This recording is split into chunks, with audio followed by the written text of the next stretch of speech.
La Cinémathèque de Toulouse organise pour ce mois d'avril la rétrospective d'un monstre du cinéma, Elia Kazan.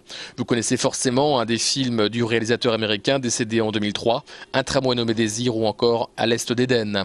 Michel Simon, un des grands critiques français travaillant pour la revue Positif, est passé au 69 rue du Thor pour présenter le cinéaste qu'il avait bien connu et avec qui il avait coécrit une biographie à deux mains.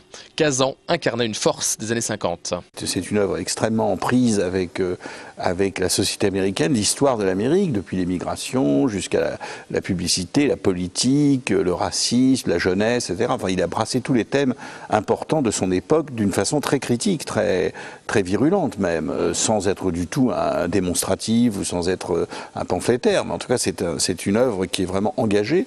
Kazan, fils d'un émigré grec vivant en Turquie qui avait fui le pays, gardera toute sa vie une grande humilité. Dans le film America, America, il rend hommage à tous ces gens de peu qui ont décidé de faire le grand voyage vers l'Eldorado de l'époque, les États-Unis. Kazan, le self-made man, conquérera le théâtre et le cinéma américain avec la technique moderne de l'acteur studio, à la fois sur la côte ouest et aussi la côte est. Il ouvrira par là même la voie à d'autres cinéastes. Sidney Lumet n'aurait pas fait les films qu'il a fait sans Kazan, parce que Lumet aussi est resté à New York.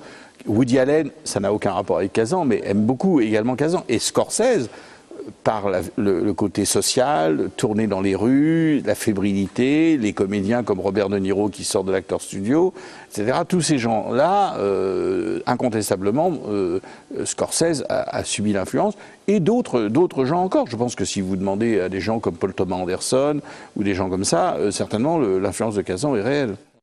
Une quinzaine de films seront montrés en ce mois d'avril, témoignant de son insoumission. C'est tout de même le seul cinéaste de l'histoire du cinéma américain qui, alors qu'il ne pouvait pas faire un film, qui ne trouvait pas de producteur, c'est Les Visiteurs, il a décidé de faire le film pour 100 000 $ avec 4 techniciens, 5 acteurs, en Super 16 dans sa maison de campagne. Je ne connais aucun metteur en scène de ce niveau et de cette réputation qui prendrait de tels risques en disant « ils ne veulent pas me produire, je vais me produire moi-même ». Voilà. Ça, c'est tout de même une preuve extraordinaire d'indépendance et d'audace. Et pour finir, sachez mesdames que si secrètement vous êtes amoureuse de Marlon Brando ou de James Dean, c'est en partie grâce à Elia Kazan.